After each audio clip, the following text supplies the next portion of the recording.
함께 오늘 말씀 보도록 하겠습니다. 오늘 본문의 말씀은 요한복음 4장 1절부터 19절의 말씀이지만 말씀이 다소 많으므로 9절에 기록되어 있는 한 절의 한 말씀만 함께 봉독하고자 합니다. 요한복음 4장 9절 다 찾으신 줄 알고 한 목소리로 함께 봉독하도록 하겠습니다. 사마리아 여자가 이르되 당신은 유대인으로서 어찌하여 사마리아 여자인 나에게 물을 달라 하나이까 하니 이는 유대인이 사마리아인과 상종하지 아니함이니라. 아멘. 자, 오늘 말씀의 제목은 사마리아 여인이다라는 이 말씀을 가지고 여러분들과 함께 이 시간을 나누도록 하겠습니다. 사마리아 여인의 설교는 워낙 유명한 설교이다 보니 우리가 신앙생활을 하면서 수차례에 걸쳐서 이 설교들을 아마 들어왔을 것이다라고 생각이 됩니다. 그래서 로이드 존스 목사님 같은 경우는 이 사마리아 여인의 이 설교를 가지고 15번 정도를 설교했을 정도입니다. 또 그뿐만 아니라 제임스 보이스 목사님 같은 경우는 무려 10번의 설교를 했습니다. 또 여러분들이 잘 알고 있는 찰스 스펄전 목사님 같은 경우는 이 본문의 말씀을 가지고 12번에 나누어서 설교를 했습니다. 그래서 저는 이 훌륭한 목사님들처럼 이 정도의 설교는 제가 할 자신이 없고, 저는 이제 여러분들이 잘 알고 있는 내용들과 그리고 또 우리가 성경에서 그동안 이 사마리아 여인을 통해서 보지 못한 부분들을 함께 여러분들과 나누어 봄으로 인하여서 약 4시간에 걸쳐서 여러분들과 이 사마리아 여인에 대한 부분들을 한번 살펴보고자 합니다.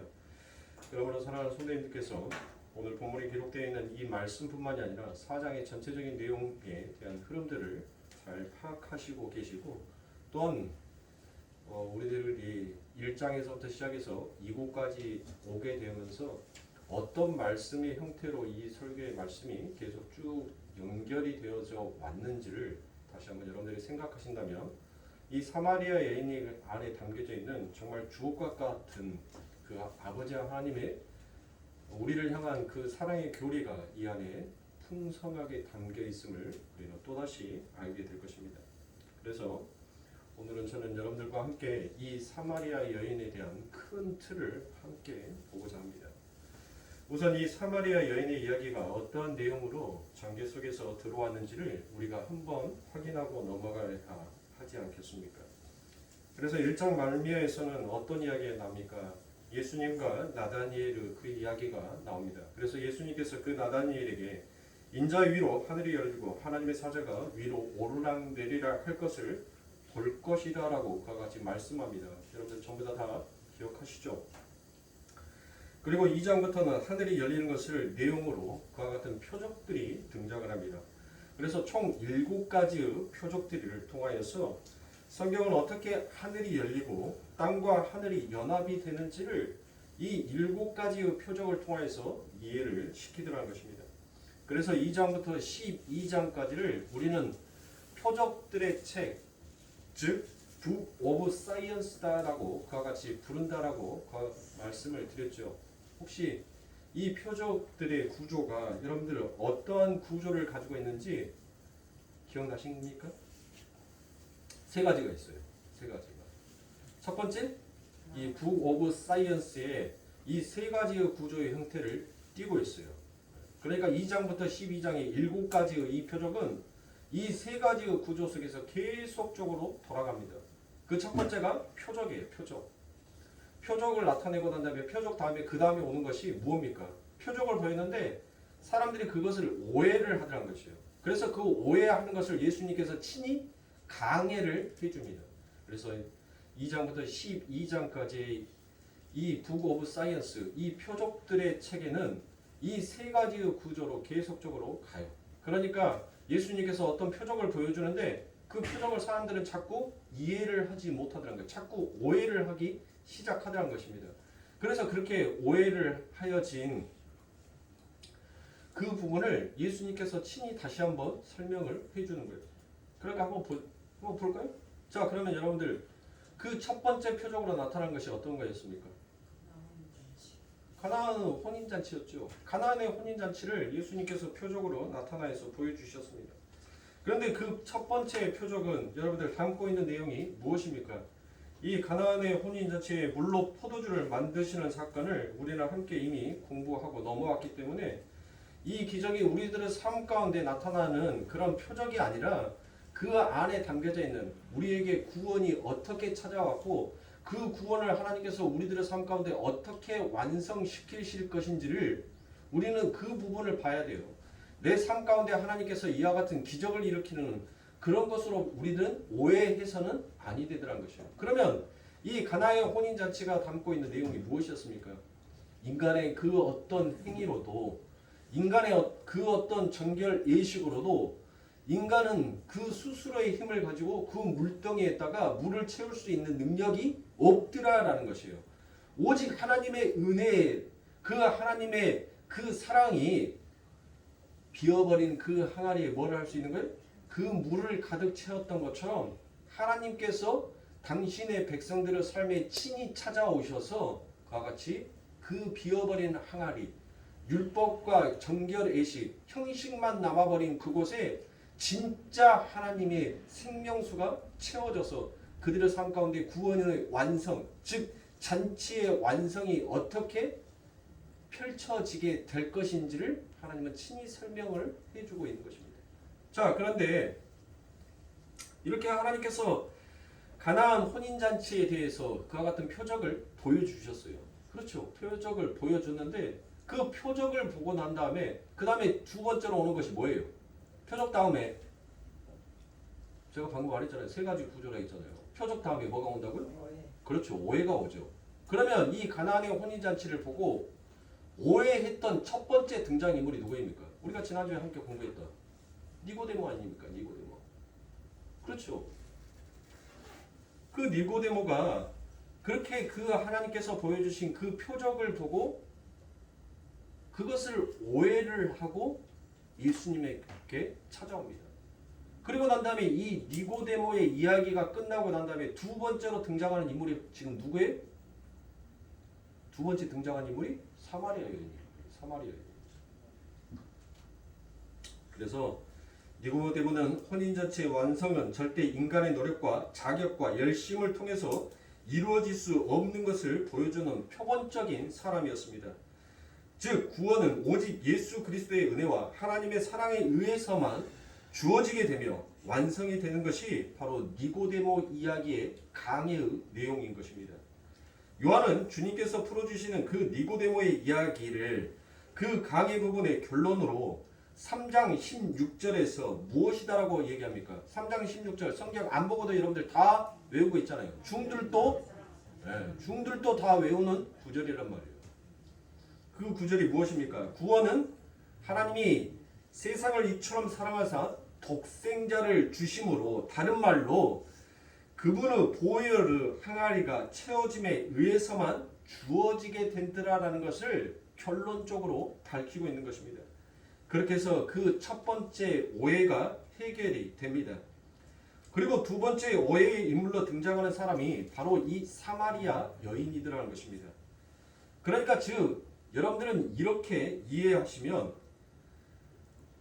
이 니고데모의 이야기의 다음으로 왜 이 사마리아 여인의 이야기가 나왔는지를 여러분들이 조금 더 쉽게 이해하기 쉽게 설명하기 위해서는 제가 결론을 먼저 여러분들에게 매듭지어서 말씀을 드릴게요. 그러니까 어느 누구도 잘 배운 사람이든 못 배운 사람이든 가난한 사람이든 부자인 사람이든 어떤 누구든지 간에 그 삶 가운데 구원이 필요 없을 만한 사람은 아무것도 없다라는 것이에요.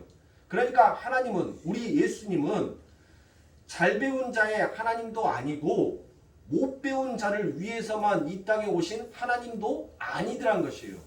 그러니까 이 세상에 하나님의 백성, 즉 하나님께서 선택한 백성들에게는 어느 누구를 막론하고 그 구원이 필요하지 아니하는 사람이 없다라는 것을 극명하게 나타내고 있기 위해서, 그래서 이 요한은 이 니고데모가 얼마나 학식으로, 얼마나 세상 사람이 봤었을 때 그 고지 꼭대기에 있을 만큼 얼마나 높은 위치에 있음에도 불구하고 그가 진정한 거듭남, 진정한 구원을 이루기 위해서 그 예수 그리스도가 자기의 삶 가운데 정말 필요하다라는 그것을 독자들에게 하나님의 백성들에게 가르쳐 주는 거예요. 니고데모는 어떤 사람이었었어요? 니고데모는 유대인의 랍비다라고 했잖아요. 선생이다라고 얘기했잖아요. 그렇죠. 선생이었단 말이에요. 선생. 그리고 그는 사내들의 공회원이었어요. 즉 지금의 직업으로 말하면 그는 국회의원이랑 똑같은 자였어요. 그리고 이 니고데모의 가문은 굉장히 여러분들 고대 역사서에 기록이 되어 있을 만큼 굉장한 집안이기도 했었습니다. 그리고 니고데모는 또 어떤 집안이었어요? 쳐다보면 다 눈을 피하셔. 니고데모는 어떤 집안이었어요? 굉장히 부자였단 말이에요. 왜 그 니고데모가 굉장히 부자였다는 사실이 드러나게 되냐면 예수님의 그 죽음 앞에서 그 예수님의 장사를 지낼 때 그가 가지고 왔던 그 엄청난 것을 돈으로 가히 환산을 할 수 없을 만큼의 그 엄청난 양을 가져다가 자기가 사랑하는 그 예수님을 위하여서 모든 것을 아낌없이 그와 같이 바쳤던 자가 바로 니고데모다라고 성경에 기록되어 있기 때문에 그래서 이 니고데모는 여러분들 보세요. 자, 우리가 얼마나 이 세상 가운데서 바라고 있는 그 꿈 아닙니까? 내가 얼마나 여러분들 권력으로도 그 힘을 갖고 싶잖아요. 물질의 힘도 갖고 싶잖아요.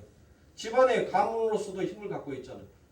그리고 나는 어디를 가든지 간에 유명한 자였어요. 나는 어디를 가든지 간에 유대인의 랍비어 선생이라고 불리울 정도로 여러분들 대단한 지식적인 학식을 가지고 있어서 어디를 가든지 간에 여러분들 그를 무시하는 자가 없었을 정도였으니까. 우리가 바라는 모든 소원들을 전부 다 이 니고데모가 갖고 있었어요. 그런데 이 니고데모는 무엇이 빠져 있는 거예요? 이 삶 가운데에서는 공허가 빠져 있는 거예요. 공허. 그 삶 가운데 혼돈이 온 거예요. 그 혼돈과 공허, 내가 지금까지 이 모든 것들로 혼돈과 공허를 메꾸었다라고 생각을 했었는데 예수 그리스도가 딱 그의 삶 가운데 나타나니까 빛이 나타나니까 무엇하는 거예요? 혼돈이 오기 시작하더란 거예요. 혼돈이. 그리고 자기의 삶 가운데 느닷없이 공허가 찾아오기 시작하더란 것이에요. 그래서 이 니고데모는 그 예수님을 통하여서 그 어둠이 흑암이 물러나고 그 공허가 예수 그리스도로 인하여서 채워진다는 것을 깨닫고 앉아 있었습니다.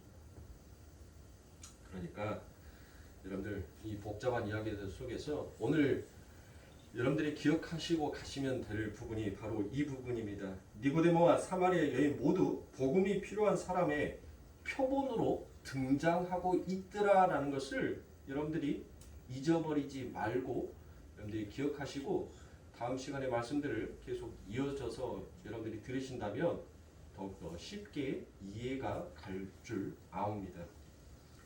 그래서 니고데모가 구원을 받지 않아도 될 만큼 높이 올라간 사람은 없다라는 그런 진리를 나타내는 표본이라면 사마리아 여인은 누구라도 구원을 받지 못할 만큼 밑으로 떨어질 사람은 없다라는 진리를 나타내는 그와 같은 표본으로 등장한 것입니다. 그러니까 지금 이 요한은 무엇한 거예요? 완전히 극과 극을 가져다가 지금 아버지 하나님으로부터 오는 그 구원의 은혜가 그 사랑이 얼마나 깊고도 넓고도 높은지 우리들에게 뭐 하는 거예요? 나타내고 설명해주고 싶었던 것입니다. 오직 주님에 의해서만 구원이 주어지고 그 은혜를 받을 수 없을 만큼 불가능한 인간도 없고 그 은혜를 필요하지 않을 수 있을 만큼 대단한 사람도 없다라는 것을 지금 이 니고데모와 사마리아 이야기를 통해서 보여줍니다. 그러면 사랑하는 성도님들, 정말 이 성경에서 이 니고데모와 사마리아 여인이 정말 극과 극의 차이를 나타내고 있는지 한번 제가 비교를 해드리도록 하겠습니다. 자, 이 니고데모는 누구로 등장을 합니까? 어떤 민족으로? 유대인의 민족으로 등장을 합니다. 그러나 사마리아 여인은 어떤 여인입니까? 유대인들이 개 취급했던 그야말로 사마리아 사람입니다. 니고데모는 바리새인이었고 반면에 사마리아 여인은 어떤 종교의 파당에도 들어가지 않았던 자입니다. 니고데모는 정치인이었습니다. 그래서 사내들의 공회원, 즉 국회의원이었던 그와 같은 직업을 가지고 있었습니다. 그러나 사마리아 여인은 어떤 지위도 갖지 않았던 사람이었습니다. 니고데모는 대단한 학자였습니다. 유대인의 선생이라 부르울 정도로 그는 가장 높은 자리에 있었던 반면에 사마리아 여인은 교육을 받지 못한 무식한 여자로 성경에 등장을 합니다. 어떻게 이 여자가 교육을 받지 못하였는지는 여러분들 그 고대 당시에는 여자들과 아이들은 뭐조차 안 했어요? 개수조차 안 했어요. 수조차 쉬지 아니할 정도로 여러분들 그 정도로 무시를 당했던 바로 사람이 그 여인과 아이들이었단 말이에요. 그러니까 이렇게 아니 사람의 숫자도 계수하지 아니할 정도의 사람들을 누가 교육을 시키겠냐고요. 네? 사람의 숫자로도 씌워주지도 않는데 그렇죠? 네? 그래서 그가 한 구절만 보더라도 이 사마리아 여인은 교육을 받지 못한 무식한 여자였을 것이다라는 것을 우리가 알 수 있습니다. 그뿐만이 아니라 니고데모는 도덕적으로 높은 지경에 있었습니다. 그러나 사마리아 여인은 남편을 5이나 갈아치우고 또 다른 남자와 남편이 아닌 남자와 동거를 하고 있는 아주 부도덕한 여자로 등장을 합니다. 그리고 니고데모는 이름이 밝혀졌으나 사마리아 여인은 이름조차도 밝혀지지 않고 있습니다. 그 여인의 이름이 누군지는 아무도 모릅니다. 그리고 니고데모는 남자였고 사마리아 여인은 당시 인구의 계수도 들지 아니할 정도로 아주 계급이 낮은 그와 같은 여자였습니다.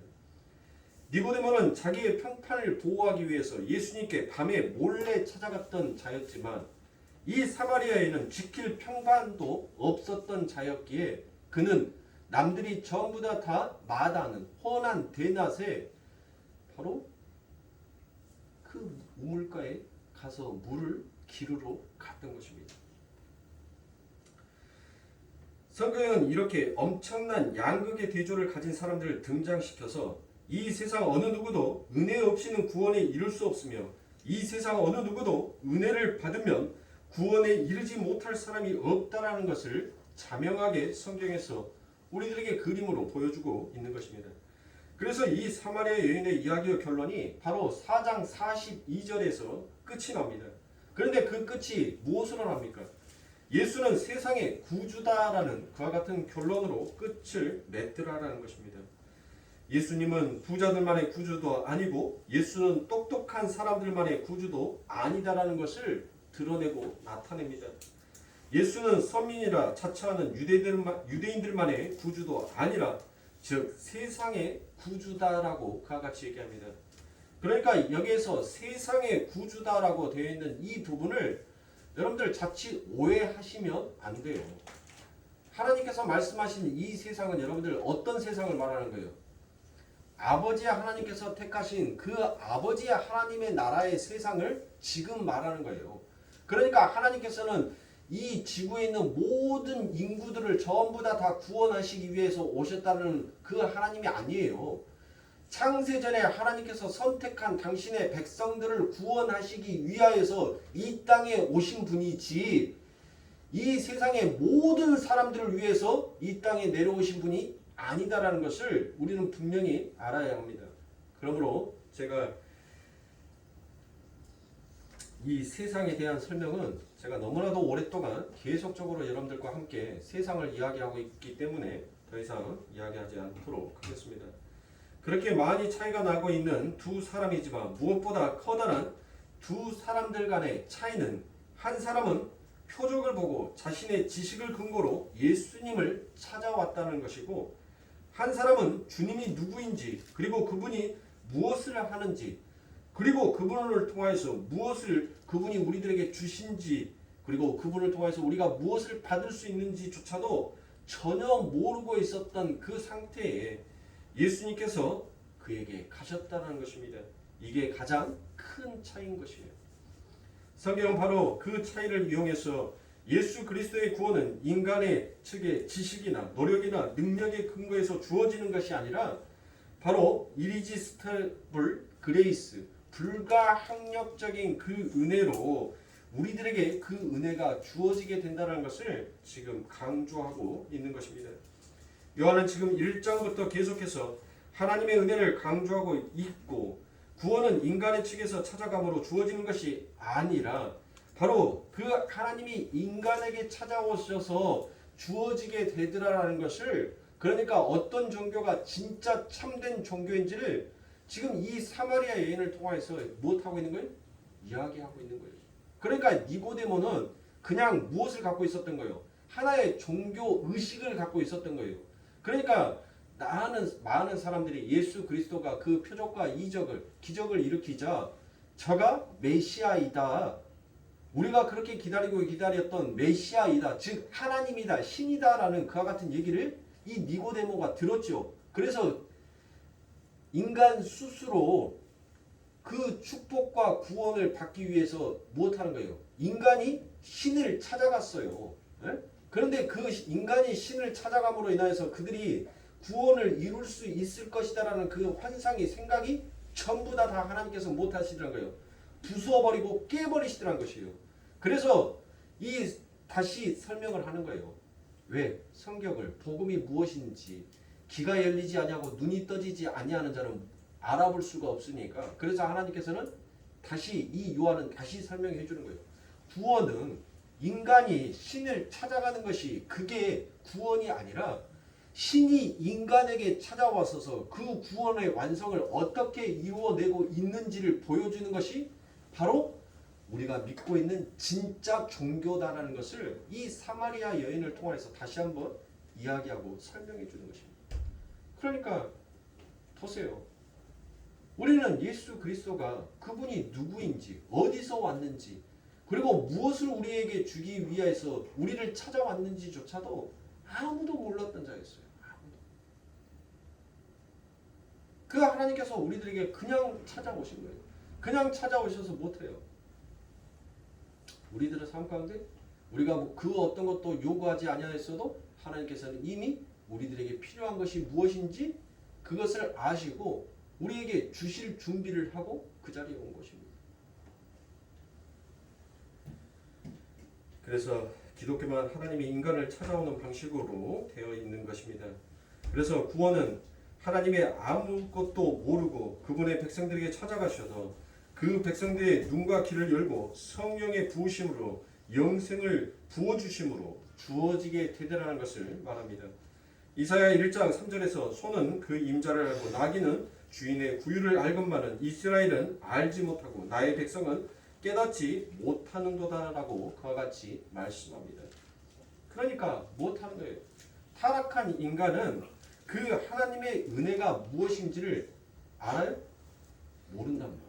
몰라요. 하나님의 복을 떠난 인간은 절대 그 하늘의 것을 인식하거나 깨달을 수가 없습니다.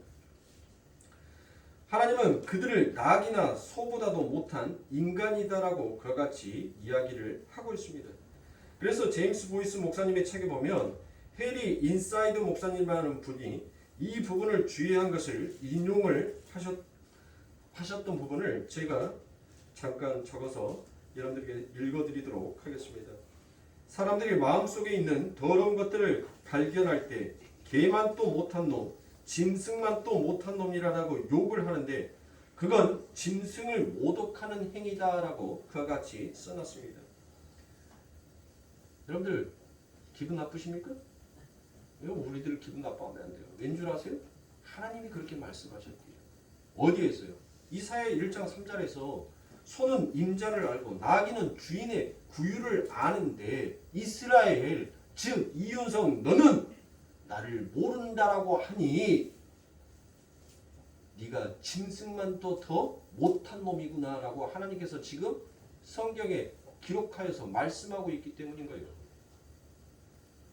그러니 우리는 여러분들 누구를 욕하면 안 돼요? 새끼 개 하면 안 돼요. 네. 왜요? 돼지 새끼 돼지하고 욕하면 안 된단 말이에요. 개들을 보고. 개들은 뭐를 안다고요? 주인을 안다는 거예요. 주인을 안다는 거예요. 그래서 그러한 사람들, 하나님을 알지 못하고 자기 마음대로 사는 그 더러운 사람들을 성경에서는 종종 짐승으로 표현을 하고 짐승이다라고 그와 같이 이야기를 하더라는 것입니다. 자, 로마서 3장 10절부터 12절에 보니 기록한 바 의인은 없나니 하나도 없으며 깨닫는 자도 없고 하나님을 찾는 자도 없고 다 치우쳐 한 가지로 무익하게 되고 선을 행하는 자가 없나니 하나도 없도다라고 지금 이와 같이 말씀을 하시죠. 자, 12절에 보니까 치우쳐라고 되어 있어요. 치우쳐. 이 치우쳐가 헬라어로 에클리노입니다. 에클리노. 근데 이 에클리노가 바로 이 성경에서 139회나 기록이 되어서 나옵니다. 이 에클리노, 치우치다. 그러면 치우치다라는 말이 여러분들 무슨 말인가 하니 길을 벗어나다라는 그와 같은 뜻이 기록이 되어 있더라는 것입니다. 그래서 모든 인간은 하나님의 복을 상실한 후부터 하나같이 다 무슨 상태라는 거예요? 길을 벗어난 상태다라는 거 이야기하고 있습니다. 그래서 구약 성경의 헬라어 번역법인 72역에서도 그 치우치다 에클리노를 그 단어를 139회나 사용하면서 모든 인간들이 얼마나 하나님으로부터 그 길을 벗어나서 걷고 있는지를 성경에서 보여주고 있는 것입니다. 그러니까 모든 인간들은 다 길을 벗어나 버렸기 때문에 그 누구도 스스로 하나님을 찾는 자, 하나님께 이룰 수 있는 그 길을 찾을 자가 아무도 없더라라는 것입니다. 그래서 그러한 인간의 상태를 잘 표현했던 구절이 바로 이사야 53장 6절에 기록되어 있는 말씀입니다. 우리는 다 양 같아서 그릇 행하여 각기 제 길로 갔거늘 여호와께서는 우리 무리의 죄악을 그에게 담당시키셨도다라고 그와 같이 기록되어 있습니다. 인류의 역사가 시작되는데 자, 그들의 가슴에 뻥 뚫린 공허를 메울 길을 찾기 위해서 엄청난 노력들을 인간은 기울이기 시작하더라는 것이에요.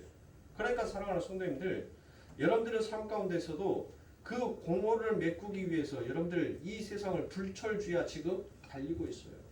열심히 달리고 있어요. 그런데 여러분들 그 공허가 메워지든가요? 그래서 솔로몬이 전도서에서 그 시작을 무엇으로 시작해요? 내가 내 스스로 그 하나님 앞에 은혜를 받았으면서도 불구하고 나는 뭐 하는 거예요?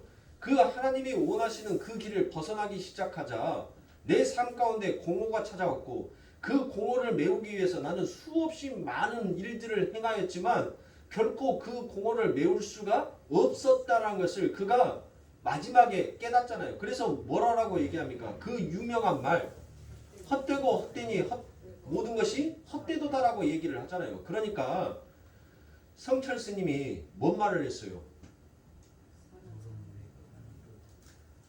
헛소리인 거예요. 그러니까 헛소리. 지 스스로 도를 닦았어요. 도는 뭔 도자라고 했어요? 제가 길 도자라고 했죠. 길도. 그러니까 자기 스스로 길을 열심히 찾아서 그 자기의 삶 가운데 찾아오는 그 공허를 메워보려고 별짓을 다 해봤지만 뭐 하더란 거예요? 길을 찾을 수가 있어요? 없어요? 없는 거예요. 없는 거예요.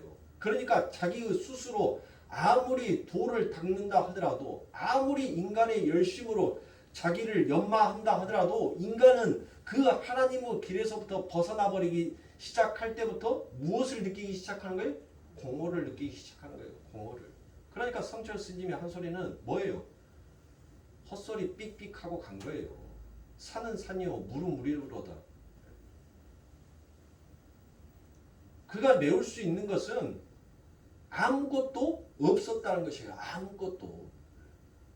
내가 길을 열심히 찾아 나섰지만 그 어떤 것으로도 내 마음에 채워지는 것은 아무것도 없더라라는 것을, 변화되는 것은 아무것도 없다는 것을 깨닫는 거예요. 산은 그대로 산이었었고 물은 그대로 흐르는 것이었다는 거예요. 그러니까 인간은 그 어디에서든 자기를 뭐 하지 못하는 거예요? 자기를 온전하게 발견하지 못하는 것이에요. 그러면서 열심히 길을 찾더라는 것입니다. 그게 성철이 그 성철 스님이 얘기했던 그 말인 거예요. 그러니까 이처럼 치우쳐 에클리노에 들어있는 모든 사람들은 전부 다 뭐 하는 거예요 지금? 그 하나님으로부터 하나님께로 향하여서 갈 수 있는 그 길에서 전부 다 벗어나 버리게 되자 무엇을 하더란 거예요?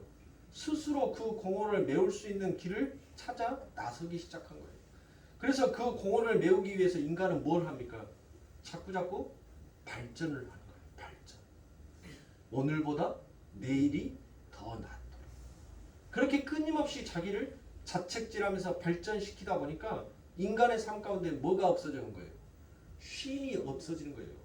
안식이 없어지기 시작하는 것입니다.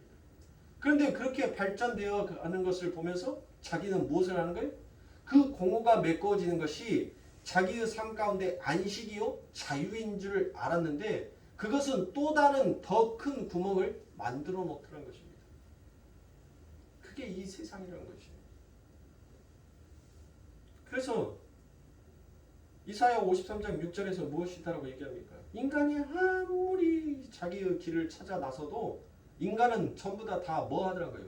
각기 제 길로 가더란 것이야. 하나같이 다 자기가 원하는 길을 만들어 놓고 그 길로 걸어가 버리더란 것입니다. 길은 오직 딱 하나의 길밖에 없는데 전부 다 각자의 길들을 만들어 놓고 각자의 길에서 열심히 걸어가면서 발전하고 번영을 이루면서 살아가더란 것이에요. 그래서 아버지 하나님의 백성이라고 하는 자들마저도 하나님께서 무엇을 가르쳐줬어요? 하나님의 그 율법의 말씀으로 너희들이 그 타락함으로 말미암아서 그 죄된 길에서 이제 그 길을 벗어나서 하나님으로부터 주어지는 길을 벗어난 그 길을 다시 터닝 포인트, 다시 돌이켜 진짜 너희들에게 길을 찾을 수 있는 것을 하나님께서는 그들의 삶 가운데 보여줬단 말이에요. 무엇으로 보여줬어요? 하나님의 율법으로 보여주신 거예요. 하나님의 제사로 보여주신 것이에요. 그래서 하나님께서 그렇게 너희들이 나를 의지하면 그렇게 의지하는 자로 살면 내가 반드시 너희들의 삶 가운데 무엇을 보이겠다는 거예요. 내가 그 길을 나타내고 보이겠다라고 얘기하는 거예요. 근데 그 길은 여러분들 어떤 길이에요? 우리 눈에 보여요? 안 보이잖아요. 안 보인단 말이에요.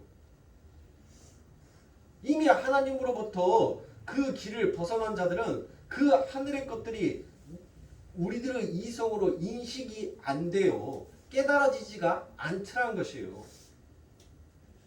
그래서 하나님께서는 자꾸 보여주는 그림을 가지고 얘기를 합니다. 어떤 그림이요? 아니 여러분들 그 이스라엘 백성이 언제 가나안에 가봤어요? 애굽에서 400년, 430년이라는 종사를 했던 그들이 언제 여러분들 그 노예가 언제 가나안이라는 곳을 가봤냐고요? 예? 여러분들 430년이라는 세월을 여러분들 생각을 해보세요. 몇 대가 그 애굽에서 살아왔는지를 여러분들 한번 기억해 보시라고요. 인간의 나이 100살만 잡더라도 벌써 4대, 5대째가 여러분들 내려와서 그 애굽에서 살았습니다. 그들이 언제 가나안에 가는 그 길을 알았겠냔 말이에요. 종들에게 여러분들 누가 노예에게 야 전국에 있는 지도가 이렇게 그려져 있단다라고 그 애굽 사람들이 그들에게 지도를 줬겠습니까? 이 애굽 말고도 이 위대한 건국의 나라 이 애굽을 중심으로 어떠한 주변의 나라들이 있다는 것을 그 애굽 사람들이 그 노예에게 친절히 설명을 해줬겠냐고요. 아무도 안 해줬어요.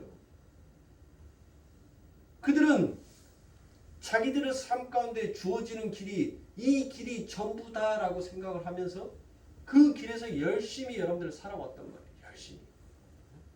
죽지 않기 위해서 정말 열심히 살았어요. 열심히. 그리고 죽지 않기 위해서 그들은 무엇했습니까? 세상이 주는 그 빵푸스레기를 열심히 먹었단 말이에요. 왜요? 이걸 먹지 아니하면 내일의 고역을 내가 감당할 수가 없으니까. 내일의 삶을 이겨낼 수가 없으니까 그 빵푸스레기를 열심히 먹었어요. 그리고 열심히 그것을 탐내면서 살아왔단 말이에요. 근데 어느 날 갑자기 하나님께서 그들에게 이제 내가 너희들에게 길을 보이겠다라고 말씀합니다. 그래서 하나님께서는 그 길의 표지판이 누구를 세우더라고요? 모세를 세우잖아요. 모세를. 그 모세를 세워서 그 모세가 그 가나안에 들어가는 무엇으로 하나님께서는 그를 사용해요? 이정표로 사용을 하더라고요. 이정표로. 그리고 그들의 삶을 하나님께서는 무엇으로 인도합니까? 그 사막화되어 있는 흙먼지 풀풀 날리는 그 사막에 하나님께서 친히 무엇이 되셔서 구름 기둥과 불 기둥이 되셔서 그들을 친히 아버지 하나님께서 정말 이게 진짜의 길이다라는 것을 보여주시더라는 것입니다. 자, 지금 우리들의 삶 가운데 여러분들 그 길이 어떻게 나타나고 있어요? 그 길이. 여러분들 그 길을 가보셨어요? 지금 그 길을 걷고 있으십니까? 우리는 걷고 있는 자예요.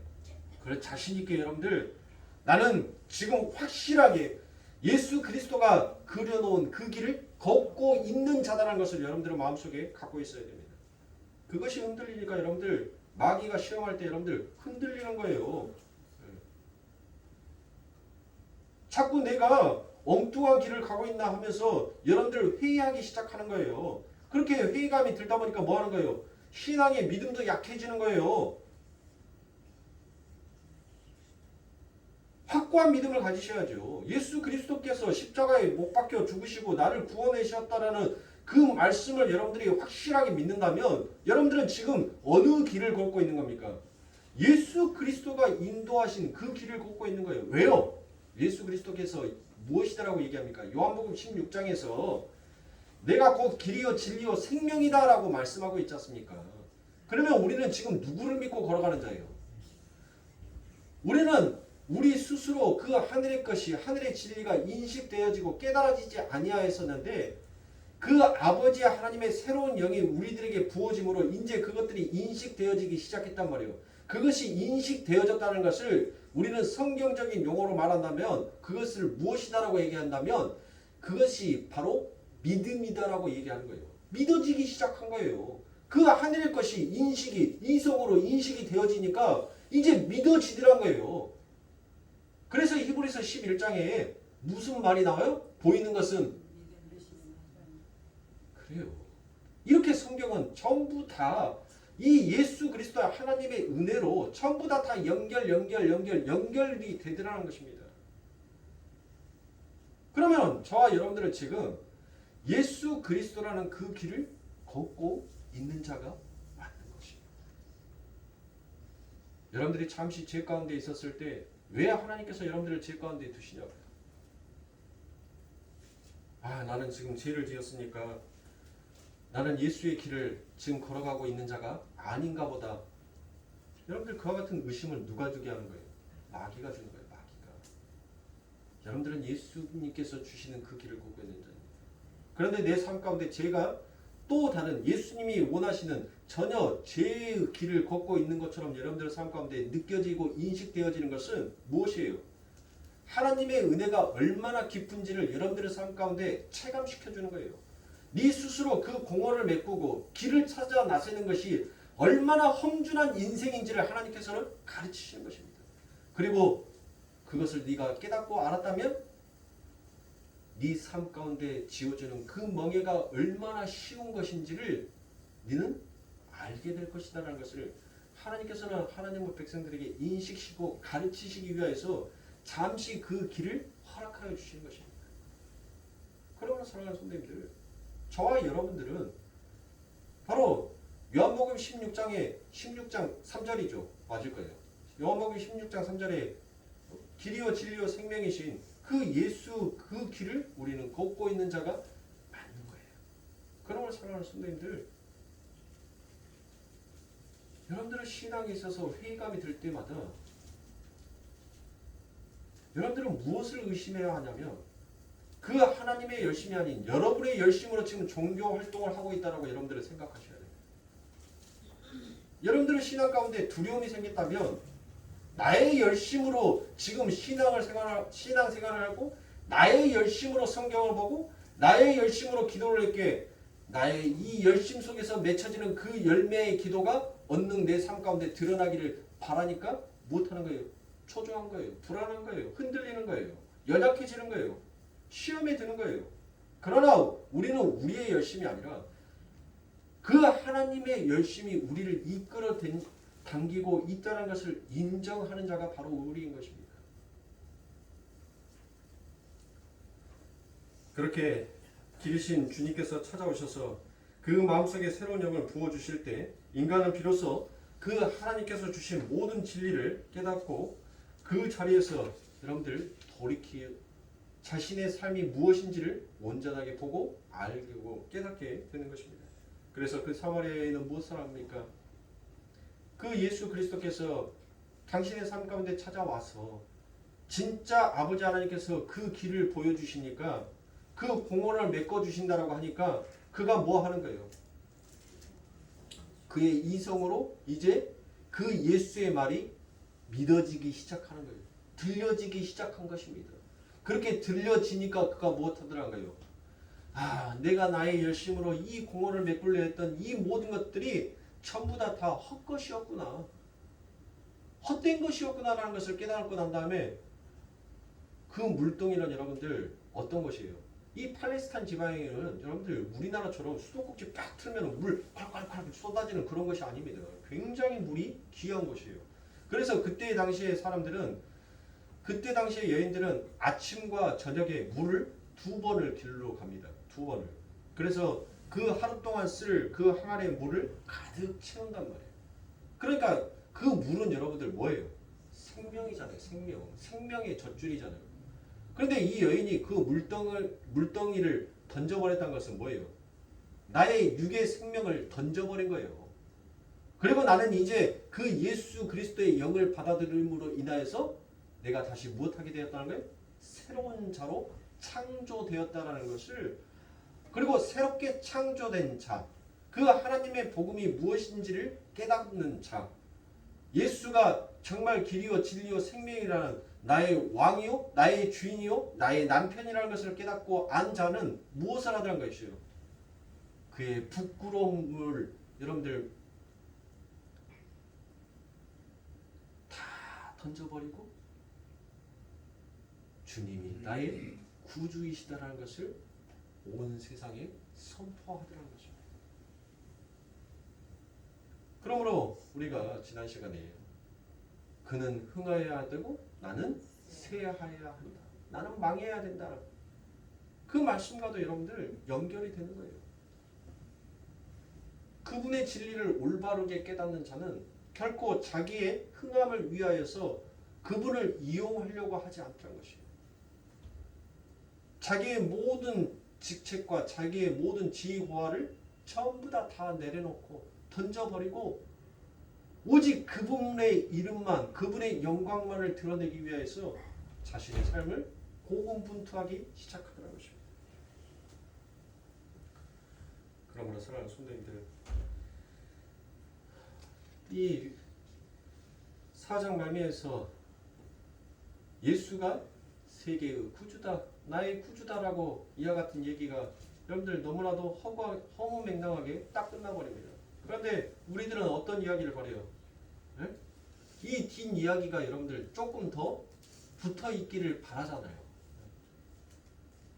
그런데 성경은 여기에서 끝을 내더라는 것입니다. 우리가 여러분들 이 사마리아 여인을 읽고 난 다음에 어떤 이야기를 바랍니까? 아, 이 사마리아 여인이 예수를 믿고 예수님을 만나고 그 예수님으로부터 엄청난 축복의 메시지를 받고 난 다음에 이 여인이 이 세상 가운데서 그가 참 명예롭고 정말 멋지게 주님을 위해서 일하다가 죽었더라.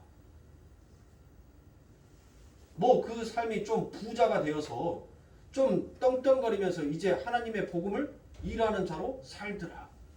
뭐 이런 얘기들이 좀 그 뒤에 붙어줬으면 좋겠는데 성경은 단호하게 딱 잘라버리더라고요. 그러니까 은혜는 은혜로 끝나는 거예요.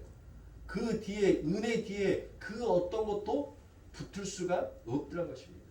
은혜에 그 어떤 것도 여러분들 우리가 보태거나 더할 필요가 없더라는 것이에요. 그냥 은혜는 은혜다라고 그냥 성경은 그와 같이 끝을 냅니다.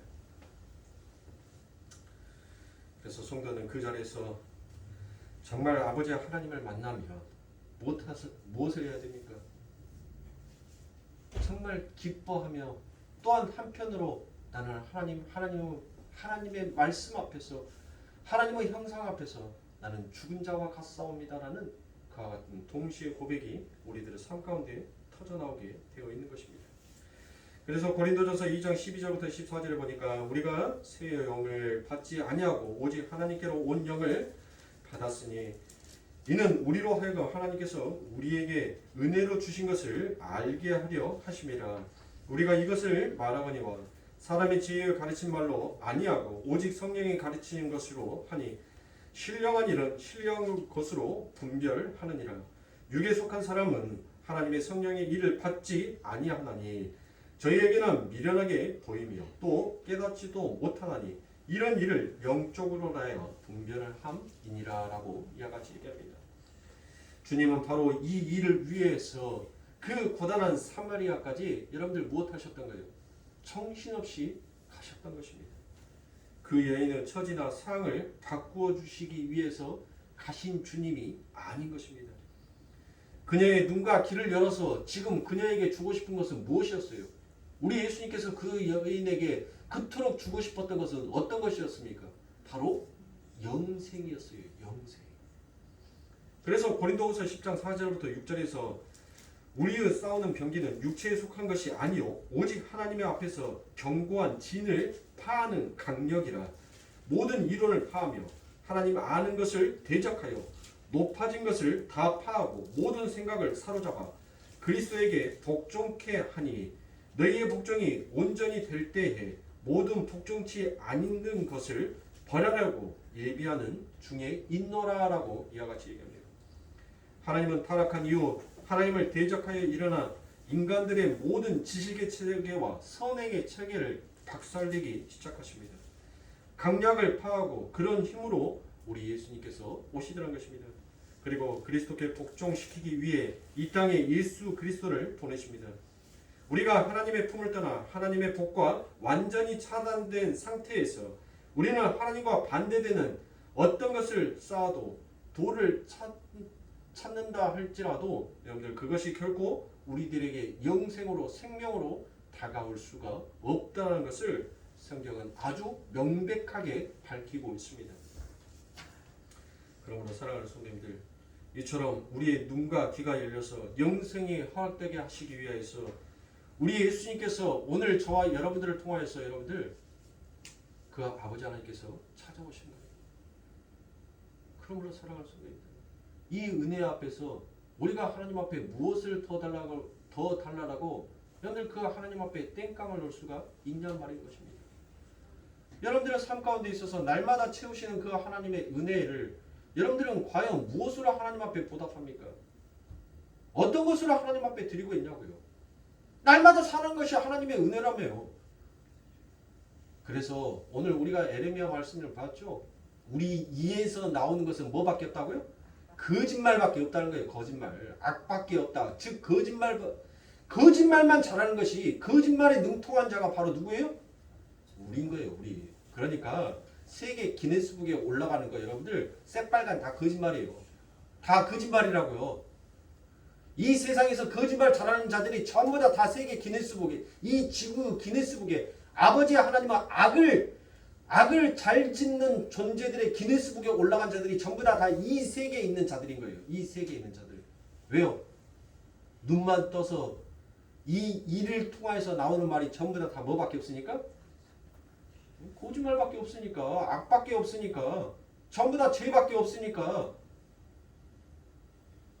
그러므로 사랑하는 성도님들, 오늘 저와 여러분들이 이 아버지 하나님의 은혜의 말씀을 듣고 우리가 정말 아멘하고 이 말씀을 우리들의 삶 가운데 받아들이고 소화시킬 수 있다면 정말 우리는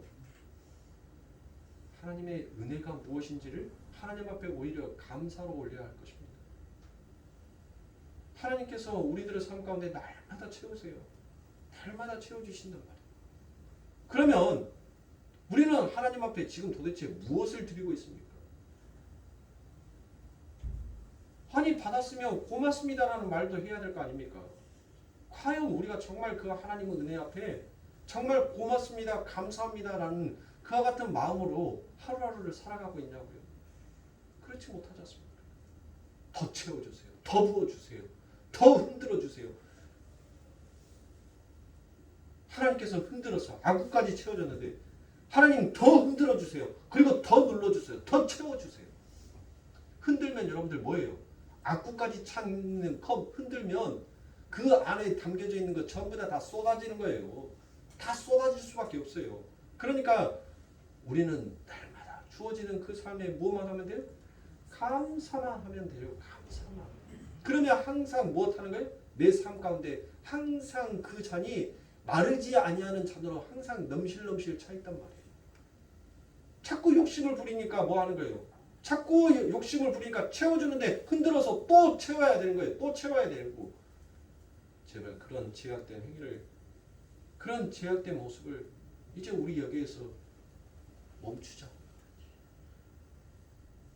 아버지 하나님의 교회를 세웠어요. 하나님의 반석 위에 우리를 세워놓으셨단 말이에요. 그 반석은 여러분들 흔들리는 반석이 아니다라고 얘기를 하잖아요. 반석 위에 세운 아버지 하나님은 그 교회에 하나님께서 날마다 은혜를 붓고 있어요. 날마다 앞구까지 넘실넘실 할 수 있도록 하나님께서 날마다 생명수를 우리들의 삶 가운데 부어주고 계시단 말이에요. 제발 내 욕심으로 흔들어서 그 은혜의 잔을 여러분들 넘어뜨리게 하지 마세요. 한 방울 한 방울 담겨져 있는 그 은혜가 얼마나 귀하고 얼마나 값진 것인지를 하나님께서는 반드시 우리들의 삶을 통하여서 깨우치고 깨닫게 하실 날이 있을 겁니다. 그때는 아파요. 그때는 정말 힘들어요. 사람이 정말 힘들고 정말 아프면 곡소리도 안 나오는 거예요. 앗소리도 안 나와요. 하나님께서 그렇게 우리들을 흔들어 버리기 전에 여러분들 미리서 우리가 무엇하면 돼요? 하나님 많든 적든 내 삶 가운데 부어주신 그 하나님의 은혜에 감사합니다라는 그 찬송만 하고 가면 되는 거예요. 그 노래만 하고 가면 되는 거예요. 하나님께서 우리들에게 큰 거 요구했습니까? 하나님께서 우리들에게 대단한 거 요구했어요? 아니, 하나님께서 여러분들이 열심히 기도했는데 만약에 하나님께서 윤성아 나 너한테 꼭 갖고 싶은 거 있다. 너 그거 나한테 줄 수 있니? 그래서 제가 예라고 그렇게 하나님 앞에 대답했어요. 그러니까 하나님께서 그 다음 하시는 말이 윤성아 나는 너의 심장이 갖고 싶다. 너 내게 그 재단에 너의 심장을 바칠 수 있니? 바칠 수 있어요? 하실 수 있냐고요. 여러분들이 각을 뜨고 포를 떠서 여러분들의 심장을 꺼내서 하나님 앞에 드릴 수 있냐고요. 못하잖아요. 하나님께서 그렇게 우리들에게 그런 거 요구하시는 하나님이 아니더라고요. 날마다 너희 삶 가운데 부어지는 것 많든 적든 날마다 너를 향하여서 그 사랑과 그 용서와 그 긍휼을 날마다 그 하늘 생명나무에서 그 9가지 열매를 통하여서 생명의 생명수를 너희들의 삶 가운데 흘러보내고 있으니 너희들은 그것을 통하여서 날마다 그 가실수가 주는 그 물을 통하여서 무엇만 하면 된다는 거예요? 하나님 감사합니다. 감사합니다. 감사합니다라고만 하면 되는 거예요. 어느 날 내 삶 가운데 하나님께서 화평의 그 과집에 생수를 보내줬어요. 내 삶이 어때요? 여러분들 평안할 때 있잖아요. 내 마음이 막 요지부동하니 흔들려요. 말은 좋지. 흔들리지 말라 하는데 인간의 마음이 그렇게 여러분들 말처럼 쉽습니까? 우리도 흔들릴 때가 있단 말이에요. 근데 하나님께서는 그 생명나무의 가집에서 우리들에게 오래 참을 수 있는 그 마음을, 그 가집을 우리들에게 그 생수의 잔에 우리들에게 부어주시는 거예요. 도저히 참을 수 없고 도저히 견딜 수 없는 그 상황에서 무엇합니까? 그 아버지 하나님의 그 열매의 생명수가 나를 그 힘들고 어려운 상황 속에서 견디고 참고 기다리게 만들더라고요. 우리는 우리들의 삶 가운데 날마다 똑같은 삶이 아니에요. 날마다 다른 삶을 살고 있어요. 근데 날마다 다른 그 삶 가운데 하나님께서는 적시적소에 우리들의 삶 가운데 정말 필요한 그 열매의 가집을 우리들의 삶 가운데 흘려 보내시라는 것이에요. 눈을 뜨고 귀가 열리고 그 아버지 하나님이 주시는 그 은혜가 무엇인지를 깨닫고 아는 자만 무엇할 수 있는 거예요? 아, 하나님 내 삶 가운데 주어주신 그 은혜의 맛이 날마다 하나님 틀리군요. 하나님 감사합니다. 하나님 고맙습니다. 영적으로 묻어있고 영적으로 병들어있고 눈이 멀어있고 귀가 멀어있는 자는 날마다 그 은혜가 그 은혜인 것 같아요. 그러니까 뭐 하는 거예요? 감사가 안 나오는 거예요. 고마운 줄 모르는 거예요. 그냥 뭐만 나오는 거예요? 불평과 원망만 나오는 거예요. 이왕 부어주실 거면 확 부어주시지. 그렇게 부어주면 뭐 하려고요? 예? 이 산지를 내게 주소서. 우리 끝나가면 그 말 하잖아요. 여러분들의 삶 가운데 진짜 필요한 거 하나님께서 확 부어주시면 뭐 하시려고요? 감당이라 되세요? 감당 못해요, 여러분들. 근데 저는 교회들이 자꾸 이 산지를 내게 주소서, 뭐 중국을 내게 주소서. 중국 주면 뭐 하게요? 감당돼요? 그 교회에서 감당할 수 있을 것 같아요? 하나님께서 우리에게 감당할 수 있는 그 은혜만 부어주셔요. 그러니 헛된 것을 여러분들 쫓지 마시고 내 삶 가운데 실질적으로 부어주신 그 은혜에 우리는 감사할 줄 알아야 돼요. 그 은혜를 아는 자만 날마다 내 삶 가운데 부어지는 그 은혜의 생수를 마시는 자인 것입니다. 그래서 이 여인이 뭐 하는 거예요? 사마리아 여인이, 우리가 이제 계속적으로 말씀을 보겠지만 이 사마리아 여인이 뭐 하는 거예요? 그 물 내게 주소서. 그 물 나에게도 좀 주세요. 그 말 하잖아요. 듣고 보니까 이 사람이 뭐 하는 거예요? 이 사람이 진짜 내 공허를 메워줄 수 있는 사람인 걸 그가 눈이 번쩍 띄임으로 인하여서 아니까 못하더라고요.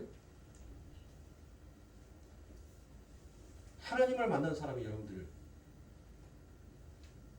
하나님을 만난 사람은 영적으로 눈을 뜨게끔 되어 있어요. 영적으로.